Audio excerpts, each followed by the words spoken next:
Well, when I use my body as a tool, I want to get paid for it. Listen now, raise your thoughts.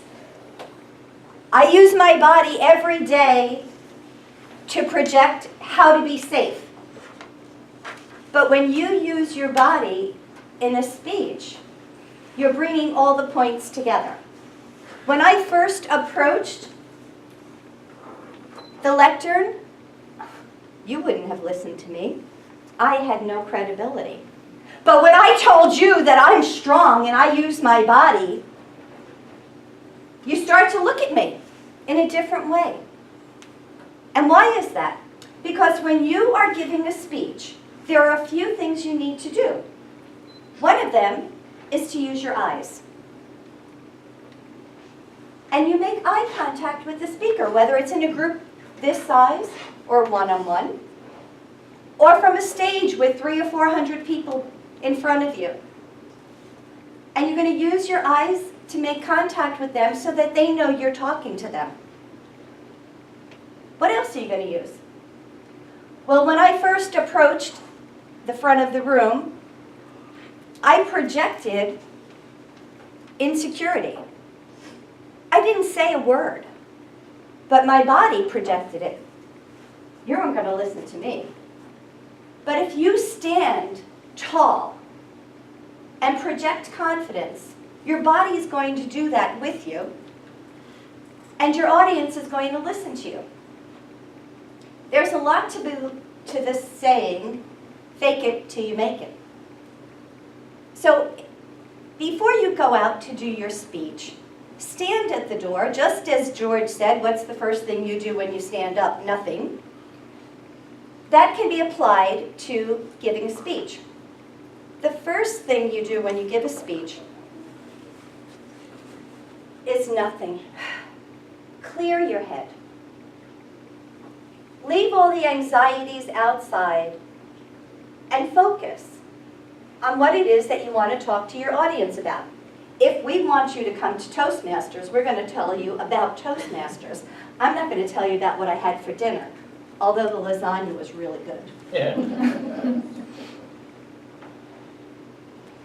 There are a few things that you learn in body movement, and it is the 5th speech in your basic Competent Communicator Manual.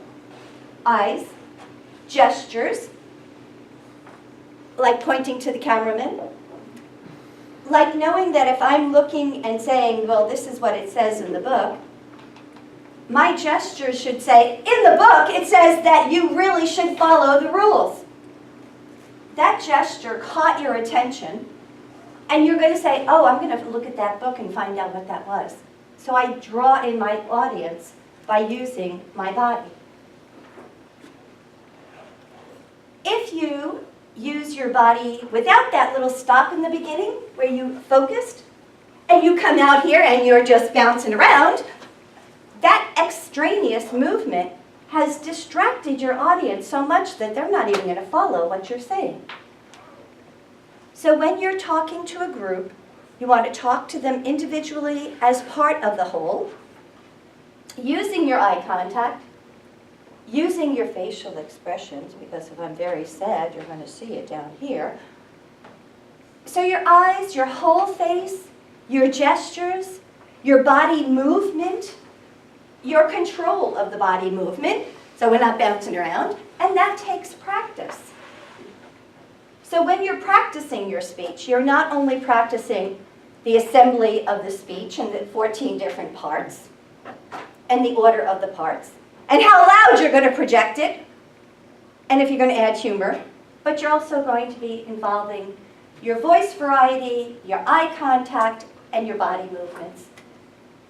So when you sell your body in your speeches to help sell your speech, use the entire body, and don't hide behind your lectern, and don't be afraid of the camera, just forget he's there. And make it a whole body and mind speech, much like our Tai Chi program. Thank you very much.